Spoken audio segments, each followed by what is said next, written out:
พระประธานสนไซศรีพันดรนายกรัฐมนตรีแห่งสาธารณรัฐประชาธิปไตยปฏิรูปลาวได้นำพาคณะผู้แทนเข้าร่วมกองประชุมสมัชชาใหญ่องค์การสหประชาชาติสมัยที่80ภายใต้คำขวัญร่วมกันเพื่ออนาคตที่ดี80ปีและในต่อหน้าเพื่อสันติภาพการพัฒนาและสิทธิมนุษย์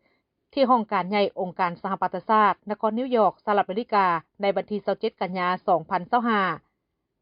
ในการเสนอทัศนะของสาธารณรัฐประชาธิปไตยปฏิรูปลาวท่านนายกรัฐมนตรีก็ได้ตีราคาสูงต่อวาระครบขณะ80ปีของการสร้างตั้งองค์การสหประชาชาติถือเป็นขีดหมายอันสำคัญทางด้านประวัติศาสตร์และยังเป็นโอกาสอันดีให้แก่บรรดาประเทศสมาชิกสหประชาชาติได้ระลึกถึงความมุ่งมา่ปรารถนาอันแห่งกล้าของวงคณะญาติสากล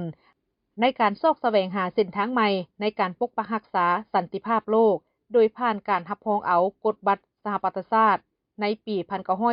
1945ซึ่งได้กลายเป็นคัมภีร์ชี้นำทางให้แก่วงคณะญาติสากลในการพัวพันและร่วมมือหลายฝ่าย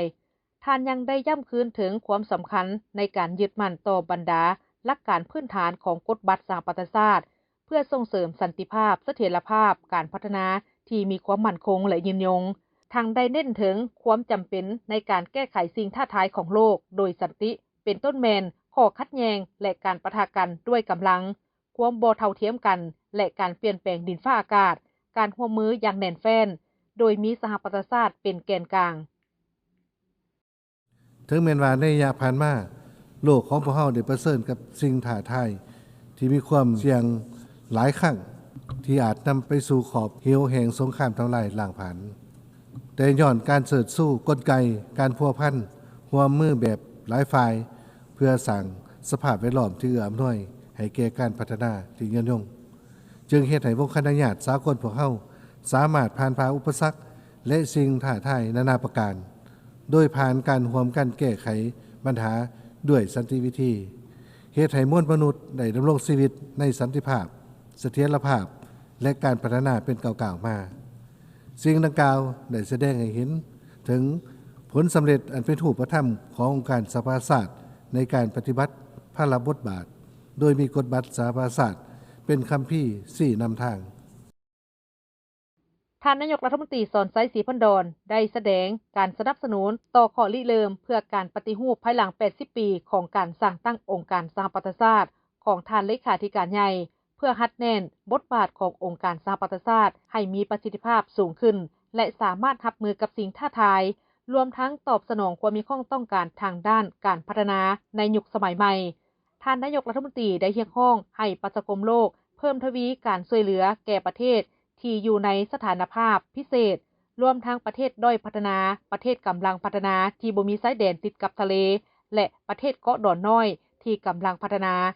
ท่านได้ย้ำคืนถึงความหมายมั่นของสาธารณรัฐประชาธิปไตยปฏิรูปลาวในการสืบต่อซุ่มใส่การจัดตั้งปฏิบัติบรรดาเป้าหมายการพัฒนาแบบยืนยงรวมทั้งยุทธศาสตร์ว่าด้วยการข้ามผ่านอย่างโรงเรียนเพื่อก้าวไปสู่การหลุดพ้นออกจากสถานภาพด้อยพัฒนาในปี2026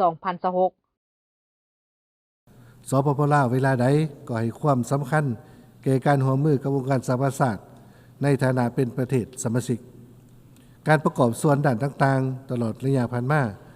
ก็แม่นเพื่อแสดงให้เห็นถึงความหมายมั่นอันเสมอต้นเสมอปลาย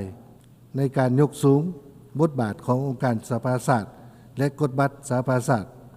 ยังสืบต่อเป็นหลักการสากลที่ทุกประเทศสมาชิกต้องปฏิบัติเพื่อประกอบส่วนเขาในการปกปักรักษาสันติภาพโลกและการสร้างสภาพแวดล้อมที่เอื้ออำนวยแก่การพัฒนาแบบยืนยงตลอดหลายศตวรรษที่ผ่านมาการร่วมมือระหว่างสปป.ลาวและองค์การสหประชาชาติแม้นได้รับการเสริมขยายเป็นเก่าๆมาสปป.ลาวและองค์การสหประชาชาติได้ประกอบส่วนอันสำคัญในเวียกงานพัฒนาเศรษฐกิจสังคมอยู่สปป.ลาวในปี2025นี้แม้นครบรอบ70ปีของการเข้าเป็นสมาชิกขององค์การสหประชาชาติของสปป.ลาวฉะนั้นข้าพเจ้าขอถือโอกาสนี้ย้ำขึ้นความหมายมั่นในการสืบต่อสนับสนุนบรรดาหลักการพื้นฐานและเป้าหมายขององค์การสหประชาชาติในฐานะเป็นประเทศสมาชิกที่รักหอมและส่งเสริมสันติภาพ ท่านสอนไซศรีพันดอนก็ได้ย้ำคืนถึงทัศนะของสาธารณรัฐประชาธิปไตยปาเลสไตน์ลาวต่อปัญหาปาเลสไตน์อิสราเอลโดยเรียกร้องให้ทั้งสองฝ่ายหันเข้าสู่ขบวนการแก้ไขข้อขัดแย้งโดยสันติวิธีก็คือการแก้ไขปัญหาแบบสองรัฐพร้อมนั้นสาธารณรัฐประชาธิปไตยปาเลสไตน์ลาวยังได้เรียกร้องให้ยกเลิกการคว่ำบาตรทางด้านเศรษฐกิจและการเงินต่อสาธารณรัฐกูบาพร้อมทั้งลบรายชื่อประเทศกูบาออกจากบัญชีประเทศที่สนับสนุนการก่อการร้ายและยกเลิกบรรดามาตรการบีบบังคับฝ่ายเดียวทั้งหมดต่อกับบรรดาประเทศเอกราช